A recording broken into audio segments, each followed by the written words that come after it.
할렐루야. 오후 예배 오신 우리 모든 성도님들 예수 이름 환영하고 축복합니다. 온라인 오프라인으로 오후 예배 오신 분들 환영하고 축복합니다. 마태복음 22장 34절부터 40절까지 같이 소리내서 합독하시겠습니다. 마태복음 22장 34절부터 40절까지 같이 소리내서 읽겠습니다. 예수께서 사두개인들로 대답할 수 없게 하셨다 함을 바리새인들이 듣고 모였는데 그 중에 한 율법사가 예수를 시험하여 묻되 선생님, 율법 중에서 어느 계명이 크니까? 예수께서 이르시되 네 마음을 다하고 목숨을 다하고 뜻을 다하여 주 너희 하나님을 사랑하라 하셨으니 이것이 크고 첫째 되는 계명이요 둘째도 그와 같으니 내 이웃을 네 자신같이 사랑하라 하셨으니 이 두 계명이 온 율법과 선지자의 강령이니라. 아멘.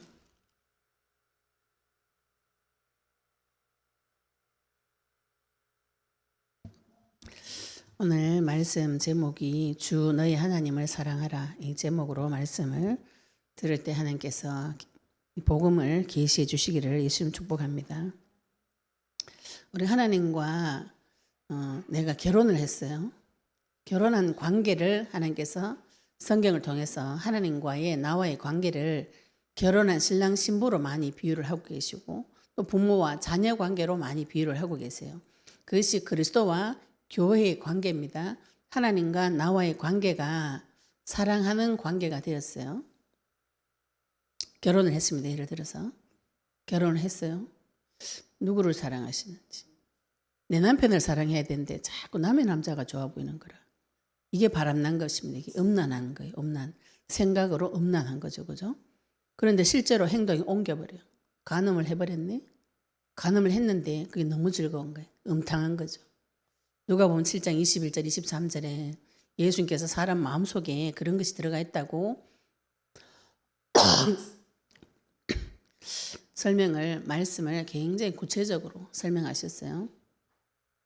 우리 하나님을 사랑해서 하나님하고 하나님 처음 만났을 때 그 기쁨과 감사, 첫사랑이 내 마음속에 들어오면서 이 세상에 하나님밖에 없구나. 나를 사랑해 주는 분은 하나님밖에 없구나. 이런 게 깨달아집니다. 그게 깨달아지면 그때부터 하나님과의 사랑의 관계가 시작이 되어진 시작. 결혼해가지고 처음 시작이 되어졌어요. 이 부분이 점점 가면서 나의 주인이 되어주시는 것이죠. 오늘 말씀의 시작이 주 너의 하나님을 사랑해라. 우리는 주로 누구를 사랑하냐면은 나의 주인이 되어지지 않는 남의 하나님을 사랑을 많이 해요. 내 남편이 아니에요. 우리 목사님, 훌륭한 목사님이 사랑하는 그 하나님. 또 우리 이게 전 세계 유명한 목사님들이 사랑하는 그 하나님. 성경에 나타난 훌륭한 하나님. 이런 사랑을 많이 하시고 그분이 실제로는 나의 주가 되어지지 않았어요. 그런데 사랑합니다 라고 고백을 막 하고 다니시는데 그 자체가 말이 앞뒤가 안 맞는 소리죠. 그죠? 나의 주인도 되어지지 않았고 나의 하나님이 되어지지 않았어요. 나의 하나님을 만나셔야 됩니다. 내가 하나님하고 계약을 맺고 내 인생의 주인 되신 하나님을 만나셔야 돼요. 그렇게 되어주셔야, 그렇게 믿어지셔야 내 인생이 살아서 움직이는, 하나님 말씀이 나에게 살아서 움직이는 응답을 받으실 수가 있어요. 그리고 내가 이 땅에서 마귀 손에 잡혀가지고 계속 이 땅을 굴러다닐 때, 마귀 손에 잡혀서 노예되어서 속국되어서 다닐 때 누가 필요한가 하면은 나의 주인이 필요합니다. 주인 없는 삶을 오랫동안 살았기 때문에 이 주인을 만나서 주인이 주는 모든 복을 받아 누려보시면은 옛날 내가 굶었었구나. 내가 옛날에 많이 힘들었었구나. 이게 보여져요. 예수님께서 지금 이 땅에 오셔가지고 십자가에 가시기 전이 바로 전입니다. 계속 지금 바리새인들 또 그다음 헤롯 당원들 사두개인이 와가지고 예수님을 정치적으로 법적으로 올가매서 죽이려고 질문을 계속합니다. 예수님 이 문제 회피하지 않아요. 나를 죽이러 오는 살인자하고 대적을 계속합니다. 어느 정도로 간이 크지 않아요. 우리 지금 새벽 예배 때 에스더서 보고 있는데 에스더가 간이 얼마나 큰지 제가 그 성경 보면서 진짜 이 사람은 하나님 지혜를 받지 않고는 할 수 없구나. 왜? 자기 왕을 만나가지고 뭐 왕 만나는 것도 생명 걸고 만나지만 그 자리에 하만을 데리고 와가지고 자기 원수를 데리고 와가지고 그 자리에서 폭로시켜버리는 이 거짓말쟁이가 나중에 뒤에 가서 손을 쓸 수 없도록 에스더 머리가 어디까지 돌아갔는가요? 원수를 그 자리에 대적 참석을 시켜가지고 원수가 한 일을 그 자리에서 폭로시켜버려요. 왕이 두 명을 동시에 두고 볼 수 있도록 굉장히 대담하고 머리가 좋고 상황 판단이 잘 되는 왕후였던 것이죠. 우리가 지금 그런 자리에 들어가 있습니다. 내가 받은 이 응답이 우리가 받은 이 그리스도가 내 문제에 아주 작은 거 하나도 해결 못할 정도로 무능하고 힘없는 분이 아니에요. 이때까지 만난 무능한 하나님을 오랫동안 체험을 하시고 두려운 하나님을 오랫동안 체험하셔서 그 부분에 대해서 많은 오해들이 그죠? 우리 신앙생활 중에 있는데 내가 만난 하나님이 어떤 하나님이신지 눈이 열리시기를 예수님 축복합니다. 우리가 지난주에는 부활 논쟁에서 사두개인들이 부활이 없다. 이런 사두개인이 와서 예수님에게 또 시험하는 질문을 했을 때 예수님께서 나는 살아있는 자의 하나님이다. 언약의 하나님이다. 이 말씀하셨어요. 그래서 우리가 한 주간 동안 내가 진짜 살아있는 자인지 죽은 자인지 내 인생을 하나님 앞에 계속 세워보셔야 됩니다. 근데 사두개인들하고 지금 예수님께서 논쟁을 벌여가지고 이기셨어요. 이 바리새인들이 평생에 사두개인한테 억울한 거라. 바리새인은 율법을 연구를 깊이 했어요. 율법 연구를 왜 깊이 연구했냐면 그대로 살려고. 그 중심은 굉장히 좋은 것이죠. 그죠? 하나님 주신 그 율법대로 지키고 살려고 굉장히 열심히 연구를 했습니다. 사두개인들이 이 사람들 말을 들어주질 않아요. 근데 심지어는 사두개인이 제사장들입니다. 성전에서 직접 일하는 자들이. 그러면 서기관들이 율법학자들이 말씀을 써서 가르치면은 해석해서 가르치면 이거 받아들여야 되는데 제사장이라는 이유로 이거 안 받아들이는 것이죠. 율법학자들이 성경을 통해서 연구한 유전들, 전통들이 있어요. 모세 오경 이외에 다른 성경이 있습니다. 선지자, 이거는 선지서, 율법은 모세 오경, 다른 시편은 다른 시편을 말합니다. 이 구약 성경을 사두개인들은 모세 오경만 성경이다. 이렇게 주장을 하면서 율법학자들이 평생 연구해서 한 말을 거부하는 거죠. 부활 없다. 이렇게 했는데 율법학자들이 연구를 아무리 해도 이 사두개인들을 이길 수가 없었어요. 그리고 분이 나 있는데 예수님이 이 사람을 말씀 한마디로 나는 살아있는 자의 하나님이다. 이 말씀 한마디로 사두개인들이 더 이상 대답할 수 없는 논쟁이 끝이 나는 이런 사건이 있었습니다. 그 사건을 겪고 34절에 예수께서 사두개인들로 대답할 수 없게 하셨다 함을 바리새인들이 듣고 모였는데 동일 본문이 마가복음, 누가복음에 지금 공간복음이 세 군데 요 사건은 다 같이 기록되어져 있는 사건입니다. 여기는 한 율법사가 예수를 시험하여 묻되 이렇게 말씀되어 있는데 마가복음에는 이제 이 사두개인들하고 대화에서 이기셨다는 소리를 듣고 너무 좋아하는 소수의 율법학자가 있었어요. 그 사람에게 이제 또 누가복음인가요? 질문하는 장면이 나옵니다. 너무 좋아가지고 이긴 게 너무 좋아가지고 질문을 했는데 마태복음에는 그런 관점으로 기록한 것이 아니고 한 율법사가 예수를 시험하여 묻되 또 시험하는 생각이 올라오는 것이죠.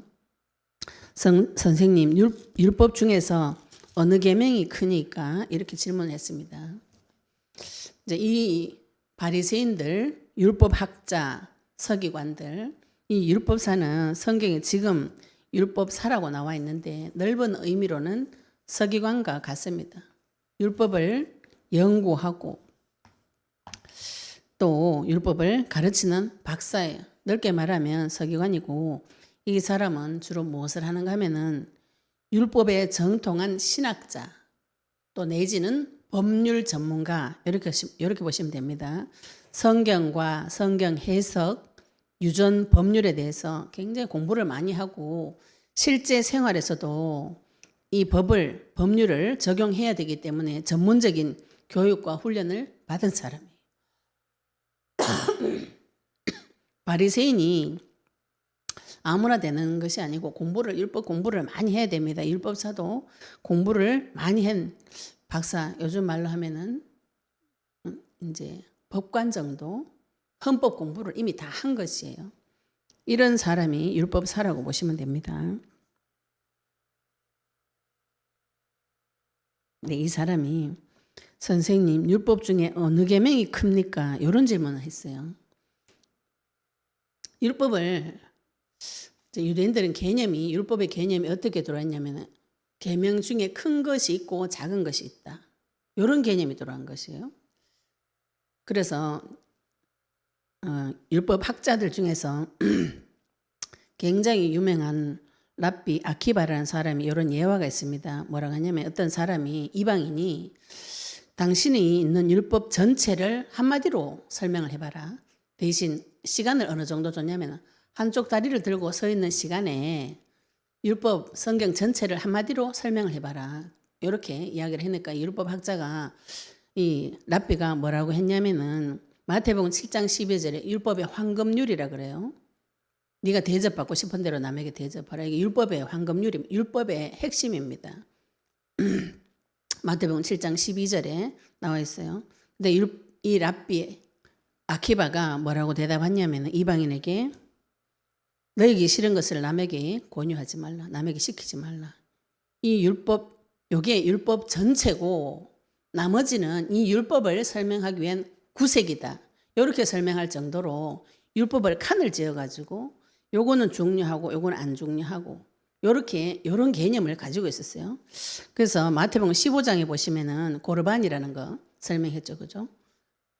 하나님한테 드리는 것은 먼저 드리면 자기 아버지 부모님한테 드리는 것보다 하나님께 먼저 드리라. 이 율법을 가지고 이 사람들이 무엇이라고 해석했냐면은 부모님한테 드리는 것보다 하나님한테 먼저 드리고 그 후에는 자기 부모님한테도 드려야 되는데 성전에 갖다 냈다고 치고 자기 부모님한테는 안 드리는 이런 그 율법을 이용해서 부모님한테 불효하는 것을 예수님이 지적하신 적이 있어요. 마태복음 15장에 보시면은 그 개념이 뭐냐면은 하나님을 섬겼으니까 그 밑에 거는 내가 저절로 섬겨졌다.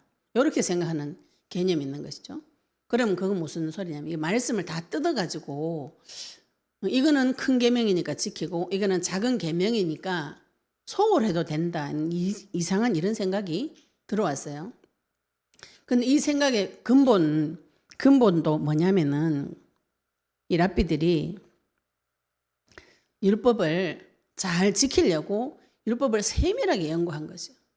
어느 정도로 연구했냐면은 유대인들 히브리어 글자가 한문하고 비슷하더라고요. 제가 보니까. 그래서 계명을 613개가 있다. 모세가 준 계명이 우리나라처럼 이제 글자 이런 글자가 표의 글자, 표음 글자가 아니에요. 소리 글자가 아니고 히브리어가 단어 하나의 뜻이 굉장히 깊더라고요. 그래서 모세 오경에 주신 말씀을 613개, 이거는 10계명에 대한 글자 수가 613개입니다. 613개의 계명이 있는데 이거를 이제 갈라가지고 생각해요. 613개의 계명이 있다. 그리고 그 율법 안에 248개 사람 몸의 지체 수만큼 이렇게 먼저 적극적으로 지켜야 되는 계명이 있고 365개 한 1년 날수 정도 되는 365개는 소극적으로 지켜야 되는 계명이다. 율법 학자들이 앞에들이 이제 연구를 해가 분류를 한 거 이렇게 자기 식대로 분류를 다 해가지고 어느 것이 중요하다. 이거는 덜 중요하다.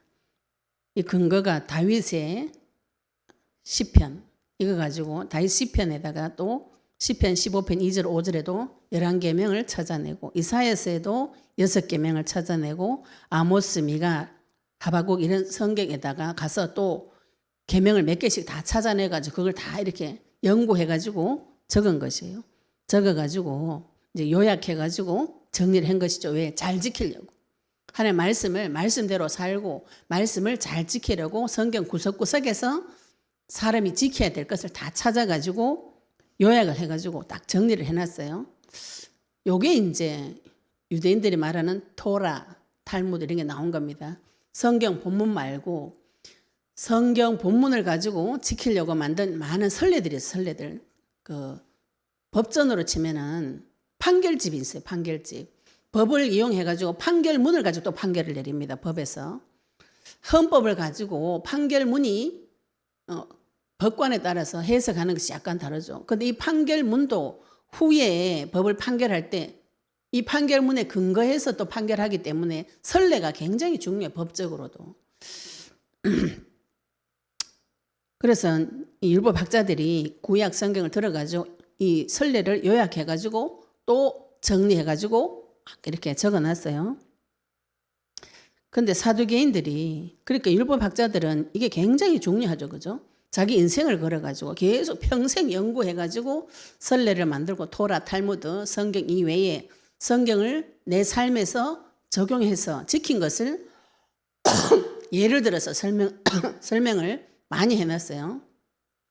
말하자면 지혜로운 그 지혜서 같은 것을 율법이나 율법 이외에 토라, 탈무드 이런 거 가지고 유대인 전승, 유전, 전승, 전통이라 그래요. 그런 걸 많이 해놨는데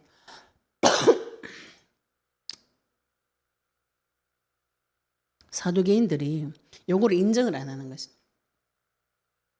모세 오경 이외에는 다 성경 아니다. 인정을 안 해버리니까 바리새인들이 억울하죠, 그죠? 그래서 이제 둘이 계속 싸우다가 예수님께서 오셔서 사두개인을 이기셨어요. 지금 이 율법 학자가 이걸 이제 너무 기쁘긴 기쁜데 또 다른 질문하는 것이죠. 그러면 율법이 맞다. 부활도 있고 영생도 있다. 너무 좋죠. 그러면 이 율법을 어떻게 잘 지킬 것인가? 그래서 질문이 어느 게 크고 어느 게 작은가? 이 질문한 것이에요. 그럼 이 질문한 의도는 큰 거를 지키면은 작은 거는 안 지켜도 된다. 이런 생각에 베이스가 깔려 있는 것이죠. 그죠? 이거는 하나님께서 율법을 주신 목적을 잃어버린 것이에요. 율법의 목적은 뭐냐 하면은 그리스도를 계시하려고 구약에 율법을 주신 것이에요.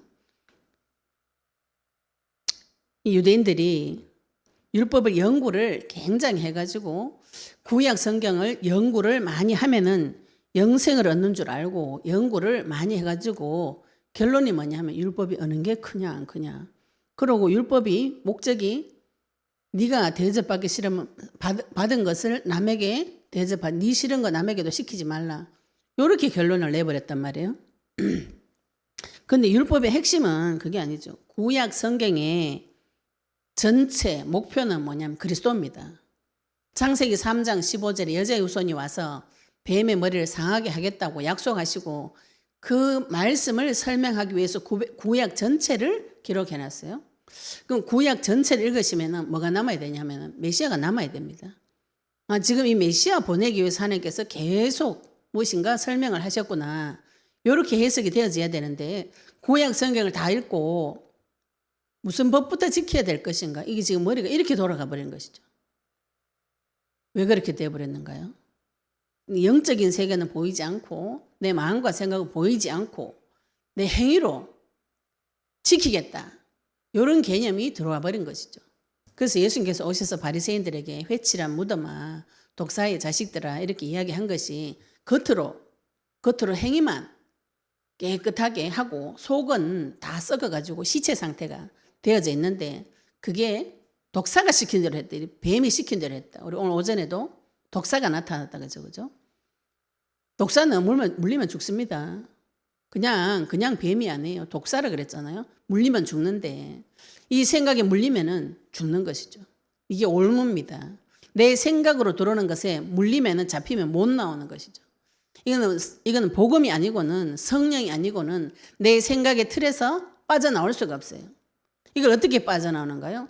예수 그리스도 이름 부르셔야 이것들이 정체가 드러나면서 여기서 생각에서 빠져나올 수가 있어요. 지금 하나님께서 그걸 하라고 하시는 것이죠. 구약 성경에도 보시면은 예수님의 탄생과 고난과 죽음과 부활과 성령 재림, 성령 임재와 재림에 대해서 설명을 다 해놨습니다. 율법의 목적도 그거예요.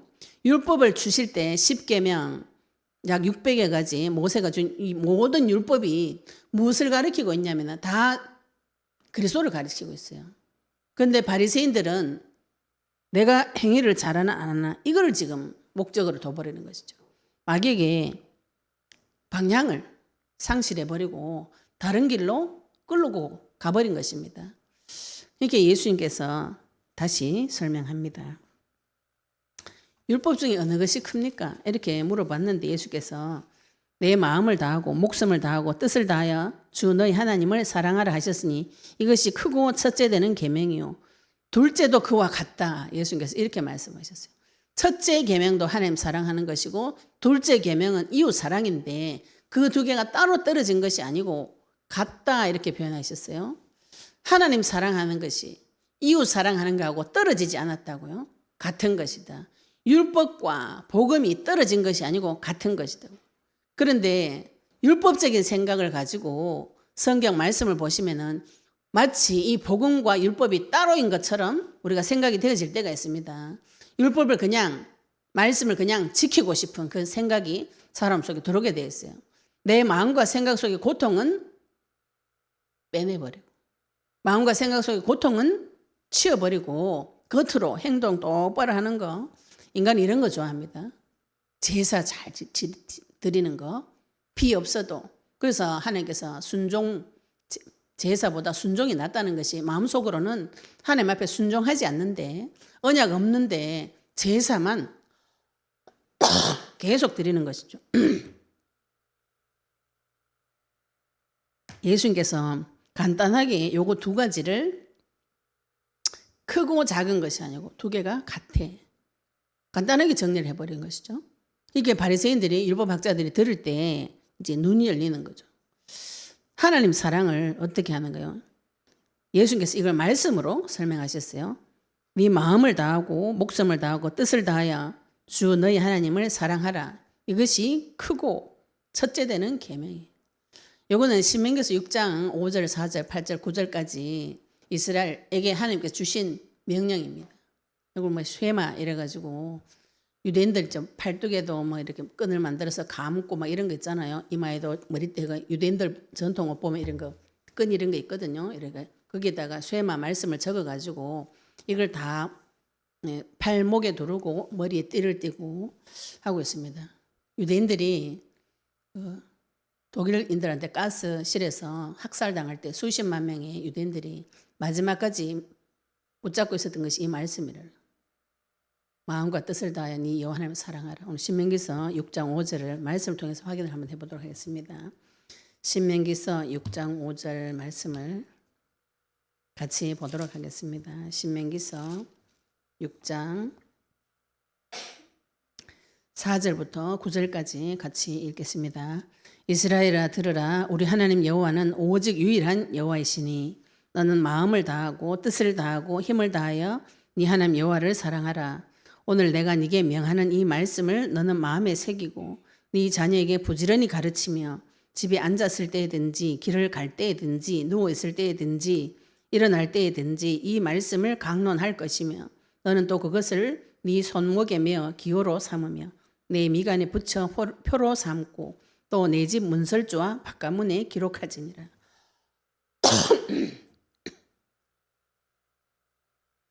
이 명령을 바리새인들, 율법학자들, 유대인들은 실제로 이거를 지켰어요. 자기 문 오른쪽 문설주에다가 이걸 기록하고 이 말씀을 새겨가지고 팔에다가 감고 이마에다가 감고 그러면서 아침 저녁으로 이 말씀을 2번 외쳤다 그래요.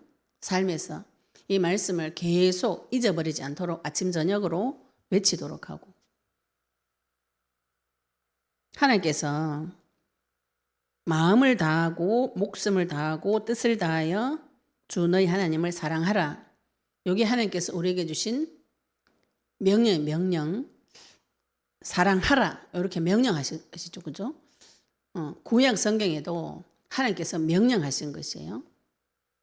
요거를 좀 더 하나님께서 더 리얼하게 말씀하신 부분이 신명기서 10장 12절입니다. 요것도 한번 찾아보겠습니다. 신명기서 10장 12절에 보시면은 이스라엘아 네 하나님 여호와께서 네게 요구하시는 것이 무엇이냐. 우리가 지금 남편하고 만나서 결혼을 했어요. 남편이 나에게 요구하는 것이 뭐예요? 부부간에 서로 요구해야 될 것이 뭐예요? 서로 사랑하는 거죠, 그죠? 남편도 나를 사랑하고 나도 남편을 사랑하는 것이 서로에게 요구하는 것이에요. 하나님께서 나에게 원하시고 요구하는 것이 무엇인가요? 하나님 지금 자기 자신을 나한테 주셨어요.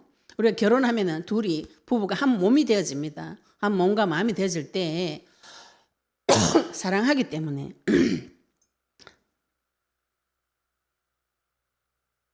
요구하시는 것이 무엇이냐 이렇게 말씀하시면서 곧 네 하나님 여호와를 경외하며, 여기서도 말씀할 때 하실 때 우리 하나님으로 네 하나님, 너의 하나님, 나의 아버지, 나의 복음, 나의 그리스도, 나의 여호와. 구약 성경에도 선지자들이 나의 여호와께서 너에게 벌 주시기를 원한다 이렇게 말씀 많이 하시죠, 선지자들이, 그죠? 네 하나님 여호와를 경외하여 그의 모든 도를 행하고 그를 사랑하며 마음을 다하고 뜻을 다하여 네 하나님 여호와를 섬기고. 하나님 사랑하는데 무엇으로 사랑하는가?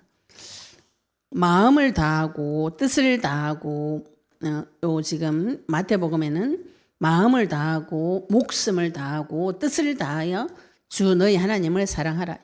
이것이 하나님께서 나에게 요구하시고 나에게 명령하신 것이에요. 그럼 하나님 사랑을 어떻게 한다고요? 마음으로. 마음은 이제 겉모양 말고 속마음까지 진정한 의지를 가지고 주님의 말씀을 따라가는 것을 말합니다. 헬라어로 이 마음이 카르디아예요. 목숨은 푸시케, 육체적인 생명을 뜻하고, 이 뜻은 다이아노이아, 이거 지적인 능력을 말합니다. 이거 개역 전에는 이 뜻을 성품을 다하고 이렇게 기록해 놓으셨어요. 요거를 지정의로 우리가 하나님을 사랑합니다. 이거를 많은 분들이 그냥 맹목적으로 분명한 이해도 없이 통찰력도 없이 무조건 믿어버리. 이게 굉장히 좋은 소리 같지만 이게 좀 신앙 성장되기는 어렵습니다. 이렇게 맹목적으로 믿어버리는 거. 하나님 그렇게 맹목적이거나 무차별적인 분이 아니에요. 하나님은 완전한 지혜를 가지신 분입니다. 내 자녀에게 분명하게 이해를 시켜주고 통찰력을 줘서 하나님 누군지 알게 하셔서 그분과 관계 맺기를 원하시는 것이죠. 우리가 결혼할 때도 상대방을 잘 알아보고 결혼하죠, 그죠? 결혼하면서도 계속 그 사람을 점점 더 깊이 알아가는 것이 결혼 관계입니다. 내가 하나님하고 결혼했어요. 그분을 더 깊이 알아가는 것이죠. 사랑하는 방법이 입술로만 딸랑, 입으로만 하나님 사랑합니다, 주를 위해서 생명 드리겠습니다, 막 이렇게 하고, 실제로 행동은 예배드리라, 내 볼 일 다 보고 예배드릴게 그래가지고 또 하나님 사랑합니다, 내 전재산 드리고 싶어, 내 돈이 없어서 지금 못 드리는데 내가 돈만 있으면 전재산 드릴게요. 오늘 돈이 10만 원밖에 없어요. 그런데 전도 현장 가가지고 가는데 10만 원 들어요. 다음에 갈게요. 여기 안 사랑하는 겁니다. 그래서 하나님께서 이 과부의 두렵돈에 헌금을 보여주고, 저 여자가 헌금 제일 많이 했다. 자기 생활비, 한 달 생활비 전체를, 전 재산을 드려버린 거죠. 돈 액수는 작지만 내가 이 돈 가지고 한 달 먹고 살아야 되는데 그 돈 다 드리는 거 하고, 한 달에 돈 1,000만 원 버는 사람이 돈 10만 원 헌금 드리는 거 하고 그 똑같아요. 다르죠, 그죠? 마음을 다해서 지정의로 같이 하나님 사랑하는 것을 말합니다. 내 생각으로만 주님 사랑해요, 나는 하나님 없으면 못 살아요, 막 이렇게 하는데 실제로는 몸은 가지 않아요. 그리고 내 지식적으로 하나님 이해를 못해. 내 지식적으로도 지식에도 하나님 아는 지식이 오셔야 됩니다. 요거를 앞에 성경에서는 성품이라고 표현했어요. 우리가 성경이니까 성품이라고 해놨는데 말하자면 성질이 있어요. 다들 성질이 있습니다. 이거를 교회 와서 안 그런 척하고 막 껍데기를 뒤집어 쓰고 있어서 그렇지 다 한 성질이 있어요. 한 성질을 교회에서 부리면 이제 교회 난리 나겠죠. 그죠? 포장을 잘 하고 계신데 성질대로 내 성품대로 자랑하시면 됩니다. 이거를 막 잘 갈고 닦아가지고 유리알 같이 갈고 닦아가지고 자꾸 하나님 앞에 가시려고 하는데 내가 지어진 그대로 그죠? 저는 성질이 좋은 성격이 아니었어요. 성격이 불같고 단순하고 약간 모자라. 단순한 사람이 약간 모자랍니다. 전후 좌우를 안 보살펴요. 안 보살피고 내가 결정 내렸다면은 막 밀어붙이면서 또 그렇게 단순하기 때문에 악한 생각을 못해 또. 악한 생각을 하면은 전후 좌우를 많이 살펴야 되거든요. 눈알 굴릴 줄은 몰라. 이래가지고 이상한 성격인데 그런 성격을 가지고 하나님을 만났어요. 우리는 다들 무슨 생각하시냐면은 요거를 잘 정리를 해가지고 갈고 닦아가 하나님 앞에 가야 되겠다 이렇게 생각하시는데 이걸 하나님 앞에 들고 가야 잘 갈고 닦입니다. 순서를 다 뒤집어가지고 자꾸 생각을 하시는데 성질이 경상도 말로 좀 지랄 맞고 더러운 성격인데 약간 모질애는 성격이에요. 제가 약간 단무지예요. 근데 하나님 사랑해. 사랑합니다. 어떤 식으로 사랑하는 거예요? 내 성질대로 사랑해. 내 성질대로. 내 성질대로 사랑해가지고 이제 하나님 앞에 간다. 예배 들어간다. 다 버려버려. 남편이고 뭐고 뭐 애고 다 버려버려. 성질대로 가버려. 내 죽고 싶어요. 이왕 죽는 거 주류해서 죽자. 이래 모르겠다. 막 가버려. 이게 제 성격인데 성격. 이게 주를 사랑해서 그런 게 아니고 내 성격인 거죠. 겉으로 볼 때는 진짜 주님 사랑하는 것 같죠. 그죠? 근데 실제로 사랑을 드릴 때는 그런 게 안 나옵니다. 내게 나와. 내 상처가 튀어나와요. 그런데 하나님이 그걸 받으실까요? 안 받으실까요? 하나님 나를 받으시는 거, 나의 성품을 받아주시는 거죠. 내 성질대로, 내가 아는 대로, 내가 나한테 주어진 지적 능력, 내가 하나님이 가지고 내가 알고 있었던 거, 하나님 알고 있었던 거 생각했죠, 그죠? 그걸 그대로 갖고 가시면 돼요. 내가 하나님이 나는 내가 볼 때 하나님은 나쁜 분이구나. 이런 생각이 들 수가 있어요. 근데 요거를 막 갈고 닦아가지고 요리조리 굴려가지고 요거를 갈고 닦아가지고 하나님 앞에 가시려고 하면은 가시기 어려워요. 가가지고 하나님한테 가서 있는 그대로 이야기하셔야 돼요. 하나님 무서운 분이네요. 이렇게. 오늘도 우리 레위기 예레미야서 오전 메시지 보시면은 하나님이 뱀을 보냈다 이렇게 적어놨잖아요. 그럼 그런 걸 가지고 물어보시대요. 하나님이 뱀 보내놓고 마음 아픈 건 웬일이야? 뒤에 내 딸 내 백성이 죽어가니까 난 너무 슬프고 아프고 마음이 근심이 되고 놀라고 상심했다. 뭐예요 그러면? 왜 말이 앞뒤가 안 맞아요? 이거를 내 생각 그대로 가서 자기 성질대로 가서 물어보시면 돼요. 저는 단순하니까 단순하게 물어보죠. 복잡다단한 사람이 성격이 있어요. 복잡다단한 성격. 내 속 말 못하고 말 빙빙빙빙 돌려가신 분 있죠. 그죠? 그대로 하나님한테 가서 그대로 하시면 돼요. 시간이 좀 걸리겠죠. 그죠? 말을 빙빙빙빙 돌려가지고 본론을 못 내고 하나님 앞에 내 거 설명하느라 석 달 열흘 걸린다. 이거를 막 간단하게 이야기하면 되는데 계속 돌리다 보니까 시간이 오래 걸릴 뿐이죠. 내 있는 그대로 설명하시면 하나님께서 이거를 다 핀셋 찝듯이 딱딱 찍어가지고 요거는 네가 생각이 이상하지. 요거는 마귀가 줬지. 요건 내 엄마 아버지한테 물려받았지. 요건 네 말씀 가지고 율법으로 종로를 탄 것이지. 이거 하나님 이거 하실 수 있어요. 내 생각에 하나님 나한테 이거 못 해줄 것 같아. 왜? 너무 오래 당해가지고 마귀한테 오래 당해가지고 그냥 하나님을 내가 잘 믿어드리는 것이 이게 좋은 것이다. 맹목적으로 그냥 막 믿어라. 무조건 믿어라. 뭘 믿는지도 몰라. 무조건 믿어라. 이래 되면은 나중에 가면은요 다른 사람한테 니도 무조건 믿어라. 근데 이 사람 내 뒤에 따라온 사람이 성격이 안 무조건적인 사람일 수가 있잖아요. 나는 단순해가지고 무조건 믿는데 얘는 성질 들어봐 의심이 많은 애가 따라올 수가 있다고. 그럼 이 의심하는 애는 무조건 믿으면 이게 안 되는 거예요. 이 사람은. 이 사람한테도 하나님 앞에 가서 네 성품대로, 네 성질대로, 네 마음대로, 네 뜻대로 힘을 다해가지고 일단 주님 사랑하는 거 먼저.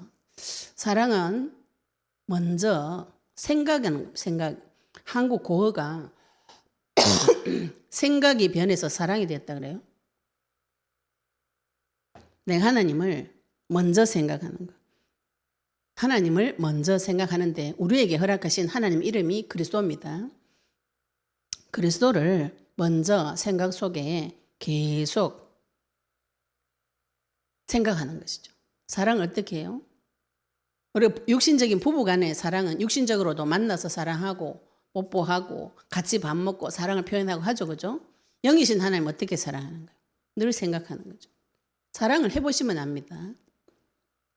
제가 처음에 결혼할 때 남편하고 사랑할 때 늘 생각나 저 사람이. 애지간히 잘못해도 용서가 되어져요. 애지간히 잘못해도 그래도 같이 있고 싶어요. 늘 생각나고. 그래서 결혼하는 것이죠. 그죠? 하나님도 동일합니다. 그리스도가 나에게 늘 생각나는 거. 생각나시면은 하나님하고 사랑의 관계가 회복이 되어집니다. 회복이 되어지면은 그때 뭐가 오냐면은 다른 사람이 그때부터 보이기 시작해요. 10계명 중에 1계명부터 4계명까지 하나님 사랑에 관계된 것이죠. 5계명부터 10계명까지는 사람 사랑에 대해서 설명을 해놓은 것입니다. 그러면 하나님 사랑이 회복이 안 되면은 인간 사랑이 안 되는 것이에요. 이거는 내가 아무리 하고 싶어도 안 되는 게 됩니다. 예수님께서 이것이 크고 첫째 되는 계명이요. 둘째도 그와 같다. 이 계명하고 둘째 계명하고 다른 것이 아니라는 것이에요. 내 이웃을 네 자신과 같이 사랑하라. 여기서 이제 동일 본문에 누가복음에서는 네 이웃이 누구인가? 이걸 또 율법학자가 물어봅니다. 누구를 사랑해? 이게 지금 하나님 따라 어리석어져요. 말씀을 깊이 연구한 사람이라. 내 이웃이 누군가? 이런 질문을 막 합니다. 왜냐하면 율법에서는 이웃을 정해놨어요. 레위기서에 보시면은 레위기서 19장 18절에 보시면은 자기 이웃을 사랑할 이웃을 누구라고 정해놨냐면은 같은 이스라엘 사람, 또 자기 땅에 거하는 외국인, 같이 사는 사람 이렇게 정해놨거든요.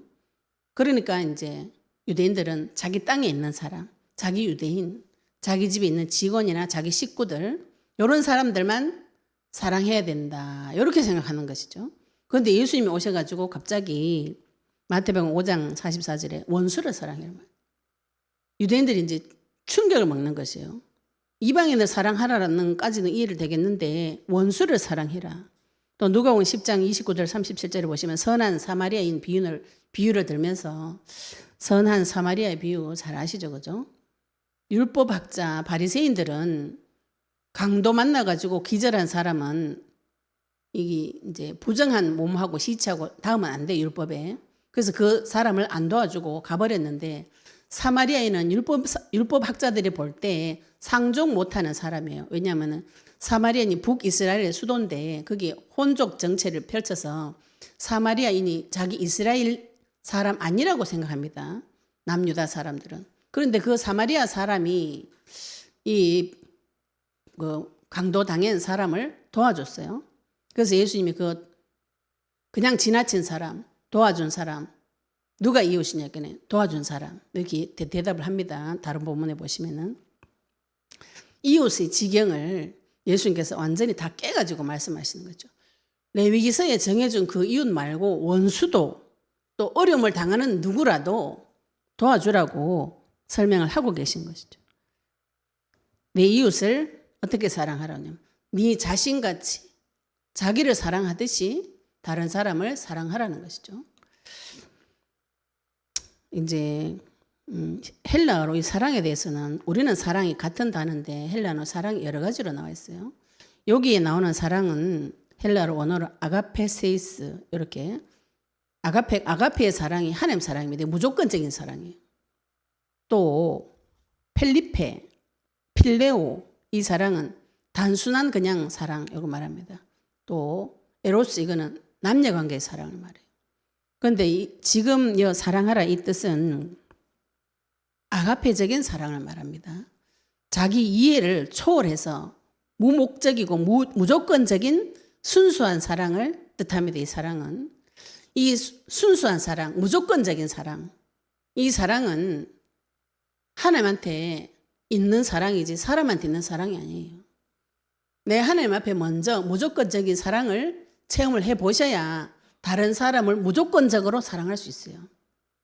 이게 언제 가능하냐면은 두 계명이 온 율법과 선지자의 강령이니라 이렇게 말씀하셨어요. 율법과 선지자의 강령은 율법은 구약 성경을 말합니다. 선지자의 강령은 선지서를 말해요. 성경책 전체의 내용이 사랑이라는 거죠. 사랑. 성경책 전체의 내용이 창세기 3장 15절의 시작이 사랑입니다. 하나님 나를 사랑하시기 때문에 나 저 뱀의 머리를 상하게 하겠다. 내 딸이기 때문에 내 백성이기 때문에 그 독사는 하나님 직접 잡아 죽이겠다. 이게 경노하신 것이죠. 나를 잡아 죽이는 것이 아니에요. 내가 지금 마귀하고 붙어있기 때문에 나를 위해서 나를 잡아 죽일 같은 기록이 되어져 있는데 그 뒤에는 사탄입니다. 이 두 계명이 온 율법과 선지자의 강령이니라. 성경 전체에 명령하신 내용은 사랑인 것이죠. 그런데 내가 이 사랑을 어떻게 적용할 것인가?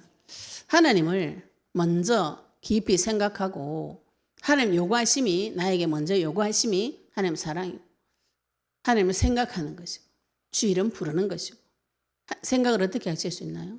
주 이름 부르시면 되죠. 그죠? 어떻게 부르시나요? 예수님이 부르셔도 되고 예수 그리스도 이름으로 사탄을 결박하는 기도를 계속 하시는 것이 주 이름 부르는 겁니다. 그때 기억이 돌아와요.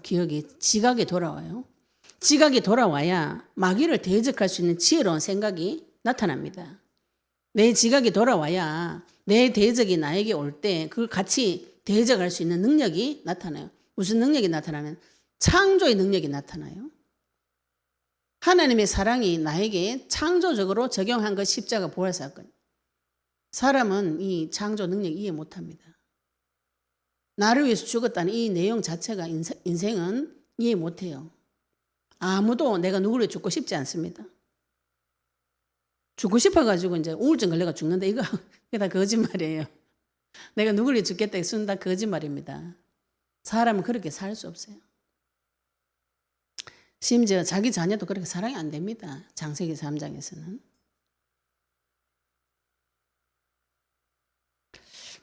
오늘 율법의 핵심, 성경의 핵심, 한마디로 말하면 사랑이에요. 내 인생에서 사랑이 되어지나 안 되어지나 이거 보시면 됩니다. 요한일서 4장 8절에 하나님이 자기 자신을 하나님은 사랑이다 이렇게 표현하셨어요. 하나님 자기 자신이 사랑이라고 표현하셨다고. 그런데 그 하나님 자기 자신을 우리에게 준 사건이 십자가 부활 사건이죠. 십자가 부활 사건으로 인해서 몸을 가지신 예수님 하늘 올라가시고 성령 하나님께서 지금 나에게 들어오셨는데 그것이 사랑을 나에게 넣어주신 것이죠. 그래서 고린도전서 13장에 보시면 사랑이 어떻다고 설명을 하나님께서 쭉 하고 계시죠. 사랑은 오래 참고 온유하고 시기하지 아니하고 나에게 무례히 대하지 않고 성내지 아니하고 끝까지 내 속에서 참아주시고 견뎌주시고 진리와 함께 기뻐하고 불의는 미워하고 지금 그 하나님이 나에게 들어오셨어요. 그러면 내가 먼저 해야 될 것이 그 하나님을 먼저 사랑하는 것이고 그 하나님 사랑이 되어진 자는 인간 사랑이 되어지는 것입니다. 이거를 따로 분리시켜서 이거는 큰 거니까 내가 하나님 사랑했으니까 사람은 덜 사랑한다. 이게 말이 안 되는 소리라고요. 율법 전체의 핵심이 그리스도입니다. 그리스도가 내한테 들어왔다면 이 말씀이 나에게 와서 성취가 되어지는 것이죠. 우리가 지금 이걸 가지고 기도하고 계세요. 언약을 붙잡고 기도하고 계시는데 이 언약의 말씀이 그리스도의 약속의 말씀이 그리스도의 약속의 말씀이 나에게 와서 성취되어지는 것이 하나님의 사랑이에요. 내가 하나님 사랑해가 온 게 아닙니다. 하나님 나를 일방적으로 사랑해서 나에게 약속의 말씀을 주시고 성령을 부어주시면 그 성령 받은 자는 하나님을 사랑하게 되어 있습니다. 하나님 사랑을 체험한 자는 나와 같은 고통에 빠져 있는 사람을 사랑하게 되어 있어요. 이거는 뭐 하라 해라 말아 할 게 아니에요. 그대로 되어집니다. 그런데 율법 학자들은 순서를 다 정해가지고 요거를 율법주의라 그러죠. 그죠? 율법의 주인 돼가지고 잘했나 못했나 한번 감시 한번 해보자. 그러면서 나는 행동을 똑바로 했으니까 나는 깨끗하다. 이게 율법주의자들이 하는 행동입니다. 예수님께서 지금 그거 너거 두 개 갈라고 생각하지 마라. 똑같다고. 하나님 사랑했으면 인간 사랑이 되어지는 것이지 그게 어떻게 갈라질 수 있냐. 그러니까 또 율법학자가 할 말 없는 것이죠. 예수님 앞에 가니까 자기 인생에 가장 심각했던 문제들이 해석이 다 되어지고 할 말이 없다는 거, 답이 없다는 거는 거기서 굴복했다는 소리죠. 그죠? 사두개인도 바리새인도 헤롯 당원도 율법학자도 예수님을 죽이려고 한 그 질문 하나님 앞에 가니까 산산조각 박살납니다. 그래서 내 속에 하나님 죽이고 싶은 생각이 있죠. 그죠? 하나님한테 들고 가보시면 박살납니다. 이걸 자꾸 감추고 안 그런 척하고 하나님 사랑하는 척하고 그런 거짓말 기도를 계속하고 그래가지고 내 행동 똑바로 했다고 막 이런 소리를 자꾸 하고 싶은 욕심이 사람 속에 자꾸 있어요. 하나님 앞에 가셔서 하나님 대적하는 생각을 이야기해 보시면은 박살 다 납니다. 하나님께서 그거 가만히 안 놔두세요. 내가 욕하면은 나 벼락 맞아 죽을 것 같은 생각 자꾸 드시는지 모르겠는데 하나님 내가 안 죽입니다. 이미 성령을 주셨어요. 보호 장치를 다 해두셨어요. 내가 근데 내 속에 있는 마귀가 주는 악한 생각, 하나님 대적하고 죽이고 싶은 반역하고 원수 같은 생각들 하나님 앞에 가서 그대로 얘기해 보시면은 하나님께서 해석을 다 해줍니다. 원수한테도 가서 하나님께서 해석을 다 해주셨어요. 지금 내 하나님 의심스럽다. 안 믿어진다. 지극히 당연한 것이죠. 어떻게 그 보이지 않는 하나님이 그렇게 잘 믿어진단 말인고. 같이 사는 남편도 안 믿어지는데. 보이지 않는 하나님이 안 믿어지는 게 당연한 것이죠. 그래가지고 가서 뭐라고 해야 돼? 나는 안 믿어진다고 내 눈에 나타나 보라고 얘기를 하셔야 돼요. 저는 그런 얘기 많이 했습니다. 내한테 증거를 줘보라고. 증거 좀 믿지요. 내한테 증거를 달라고. 눈에 보이지 않아가지고 내 앞에 나타날 수 없으면 꿈에라도 나타나라고 막. 내 수준으로 해보시면 하나님 그거 다 깨줍니다. 좋으신 하나님 만나시고. 하나님과의 관계가 회복되어지시고 또 나만 사랑하는 것이 아니고 이웃을 하나님께서 사랑하라고 성경에 많이 명령하셨어요. 예수님 죽으신 이유가 다른 사람, 이웃, 네 형제 사랑하라고, 네 몸과 같이 사랑하라고 많은 다른 성경에도 명령이 있습니다.